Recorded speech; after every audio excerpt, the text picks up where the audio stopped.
Tuhan adalah gembalaku, takkan kekurangan aku. Ia membaringkan aku di padang berumput hijau. Saudara-saudara yang terkasih di dalam Kristus, selamat pagi. Salam jumpa lagi dalam Sabda Siap Saji. Sabtu 6 Januari tahun 2024, hari biasa masa Natal. Marilah kita berdoa dalam nama Bapa dan Putra dan Roh Kudus. Amin. Allah Bapa sumber cahaya ilahi, kami bersyukur karena kesaksian tentang anak Allah yang menjadi terang bagi hidup kami.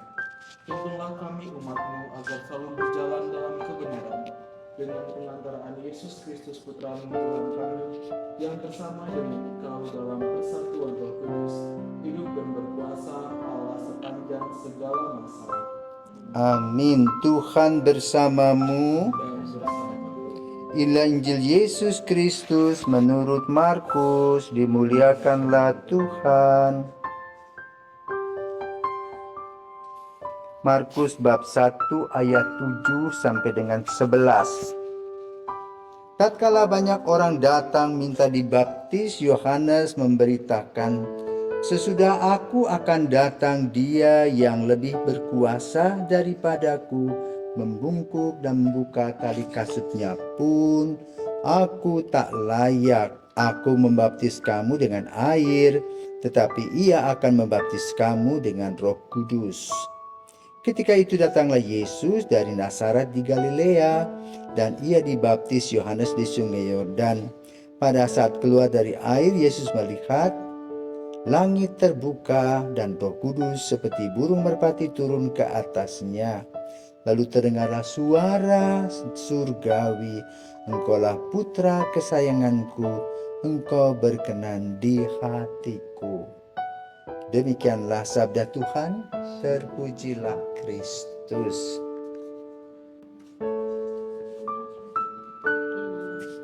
Terutama saya ingin tanya Romo, kenapa sih Romo kalau sakramen baptis itu harus dijadikan sakramen pertama nih Romo dalam gereja Katolik ini? Kenapa tidak sakramen yang lainnya?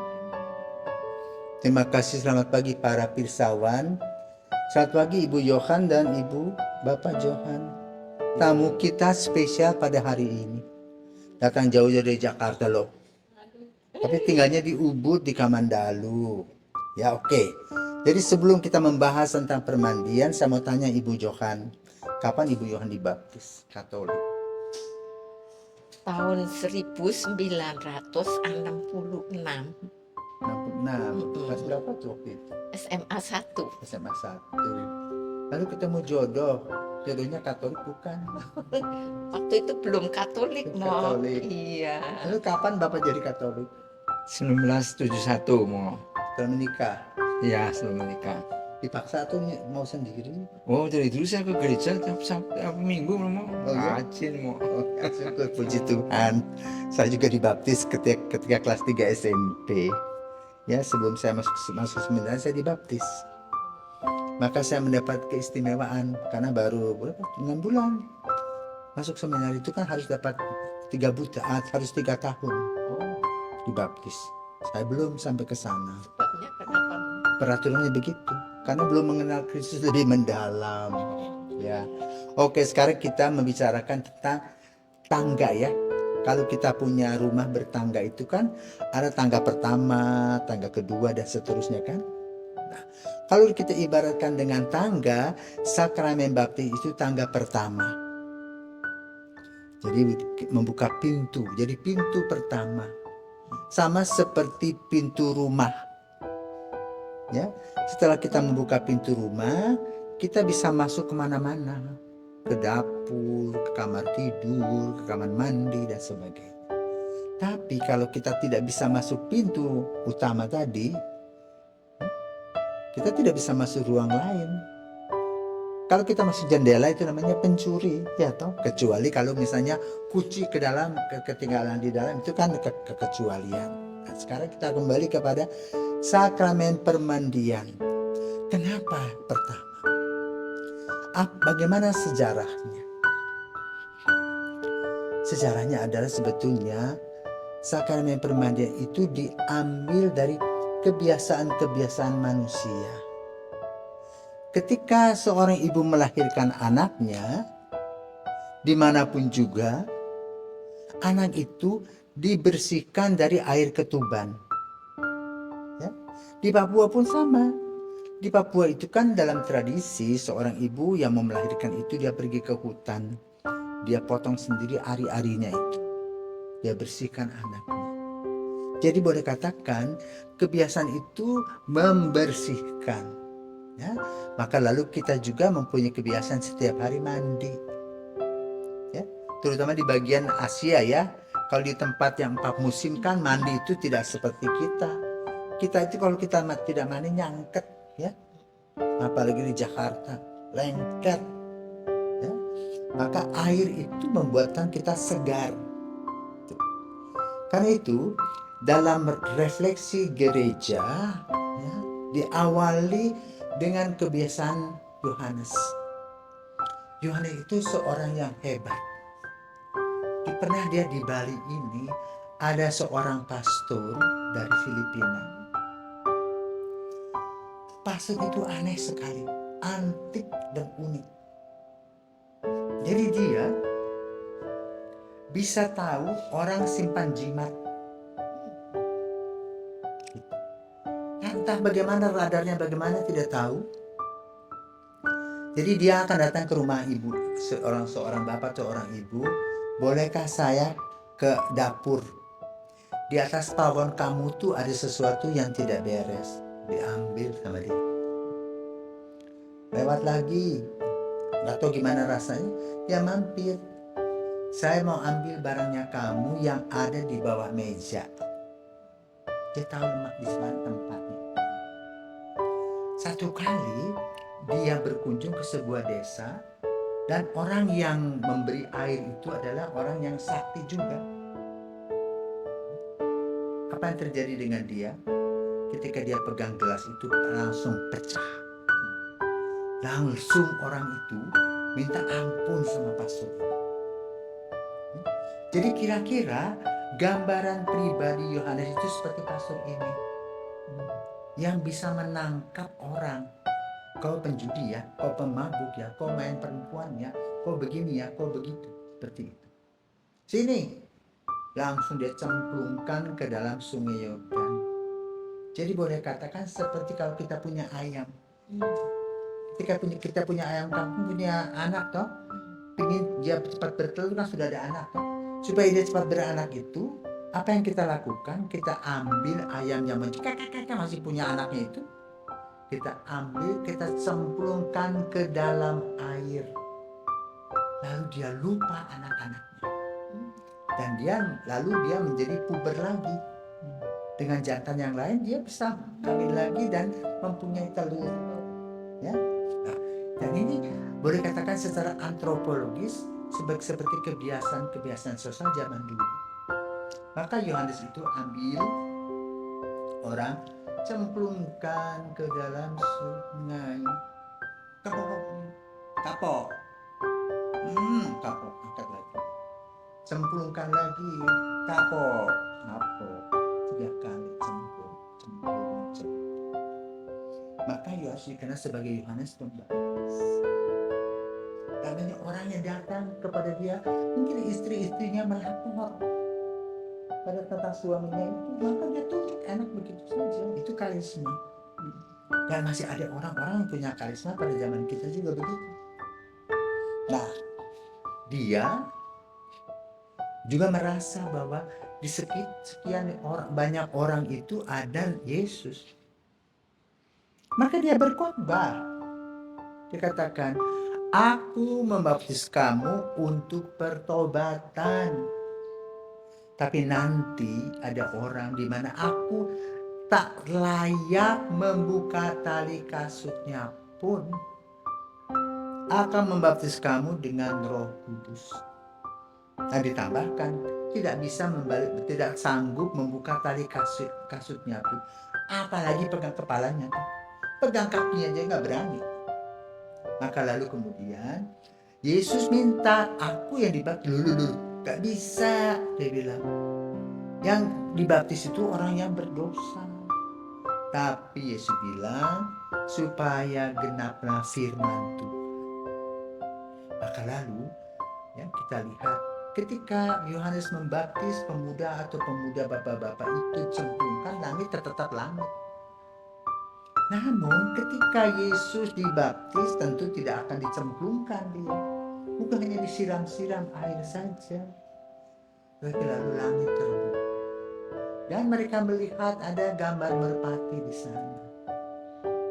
Jadi mengapa Roh Kudus itu gambar merpati? Karena itu lah dari pengalaman mereka lihat.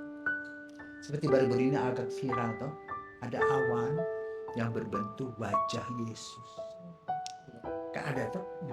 Nah sekarang itu kita harus hati-hati, pada zaman kita itu bisa diedit. Kalau zaman dulu enggak, dia betul-betul asli.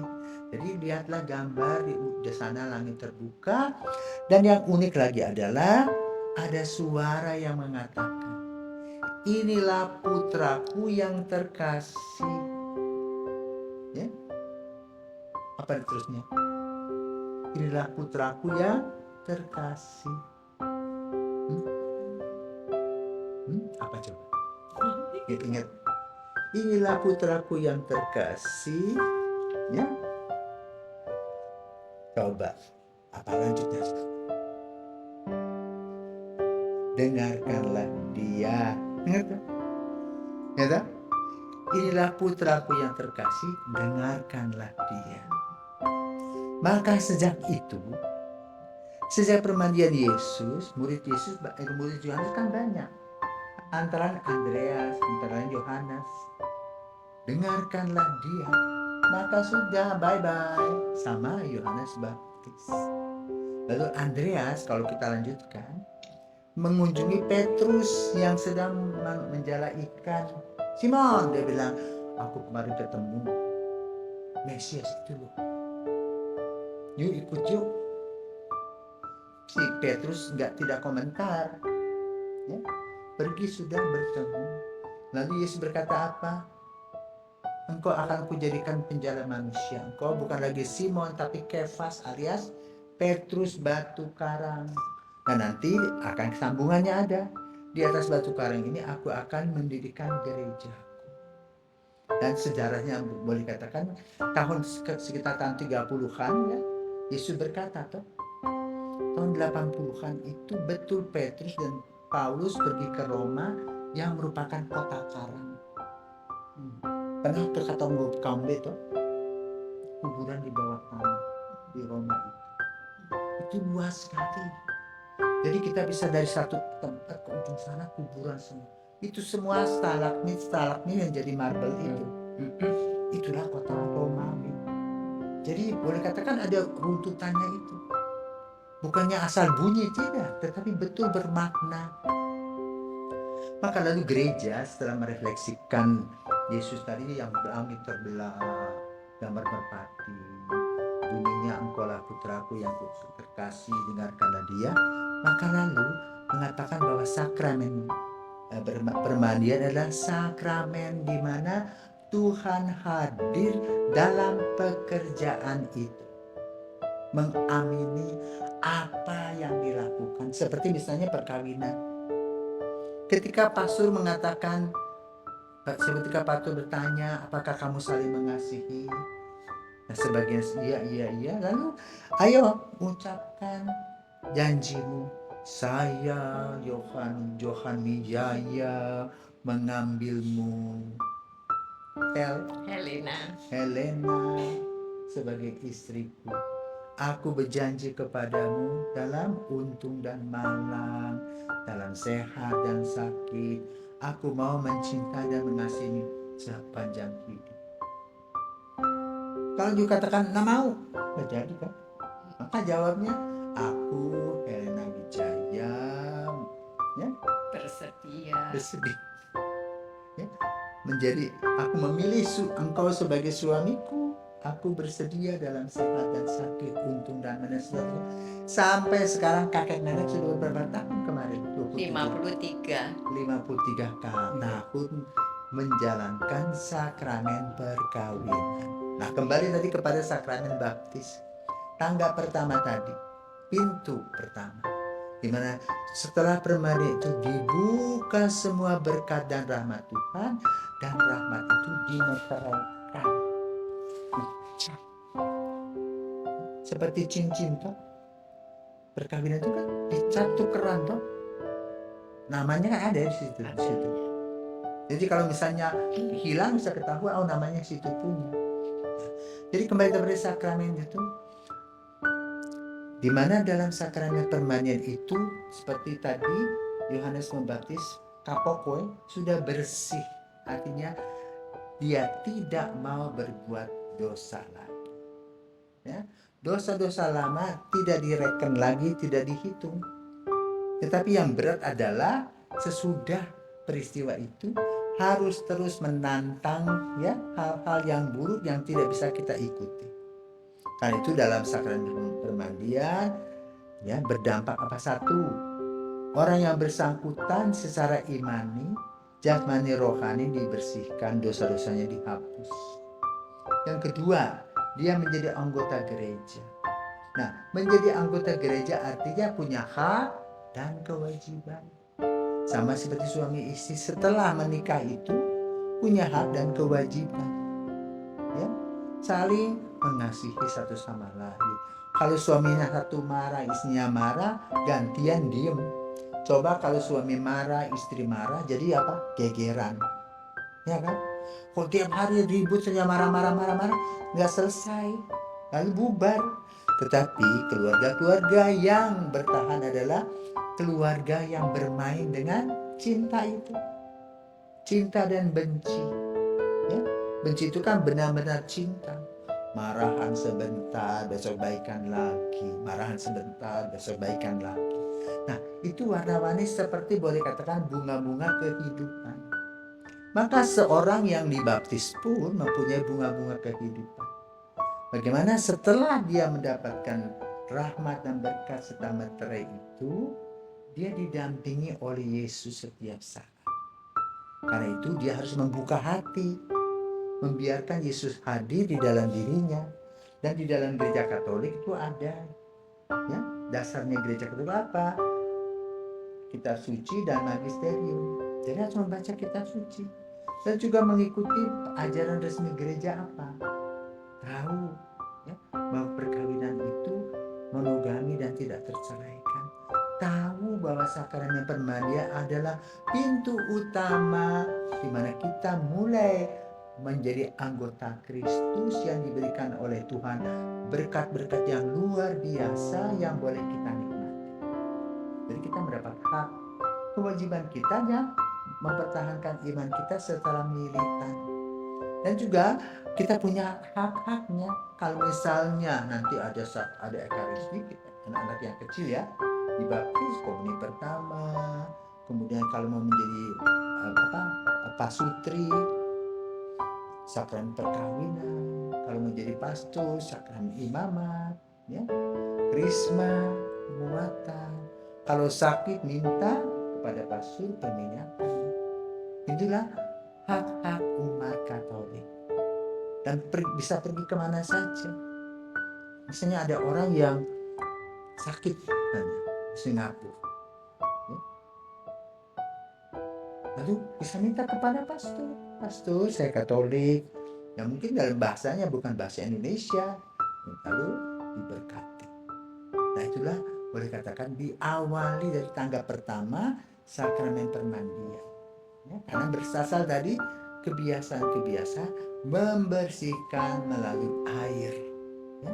Sebagaimana tali bayi dibersihkan dengan air, semuanya dibersihkan dengan air. Toh kita lap meja, lap apa itu pakai air supaya debu-debu kita bisa lepas. Nah, hati kita pun juga harus dibersihkan dengan air, berkat supaya apa-apa yang nyangkut yang buruk-buruk ini juga bisa dibersihkan. Maka selamat kepada Bapak dan Ibu yang sudah 50 tahun ke atas ya, hidup dalam perkawinan. masih tetap sehat, masih tetap segar, masih tetap kuat. Sekarang tinggal cucu-cucu. Berapa cucu? 8 mau. 8. Berapa laki-laki perempuan? Laki 5, perempuan 3. Waduh, sudah besar. Paling besar umur kelas berapa? Anak Feli 18 tahun. Oh, sudah 18. Ini nanti ya. Berarti sudah hampir high school habis. Iya, terakhir SMA 3. Ya, Mau kemana tuh? belum tahu mau. Oh, yang penting sudah besar ya. Gitu loh. Maka mari kita mendoakan cucu-cucu kita, anak-anak kita yang senantiasa juga berjuang ya seperti kita, ya, mengalami proses jatuh bangun, ya. Tetapi dengan metre Roh Kudus tadi, kita harus berkatakan apa? Harus mendengarkan Yesus agar hati kita terbuka. Maka kita berterima kasih kepada Tuhan Yesus yang memilih dan mengundang kita menjadi murid-muridnya. Tanpa undangan dia, kita tidak tahu siapa. Dan Yesus tidak mau memberitahukan. Banyak orang tuh yang belum diberitahukan apa-apa sama Yesus.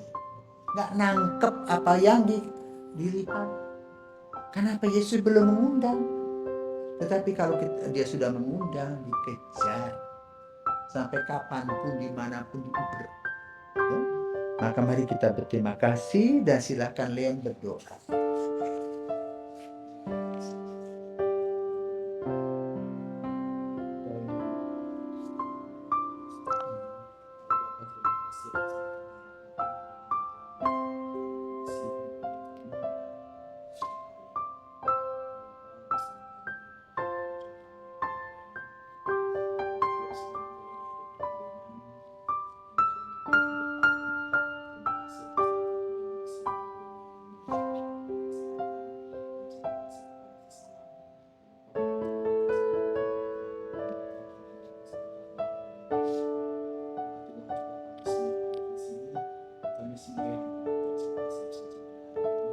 Kiranya kami semua selalu berhati dan dunia, Engkau berikan kami kesehatan selalu, kiranya kami dapat menjalankan seperti biasa. Sebelum kita menutup hari ini, marilah kita mohon berkat dalam tangan-Mu yang Maha Tuhan bersamamu. dan bersama. Semoga kita sekali berkat terima kuasa Bapa, Putra, dan Roh Kudus. Amin. Selamat pagi, selalu sejahtera dan senyum.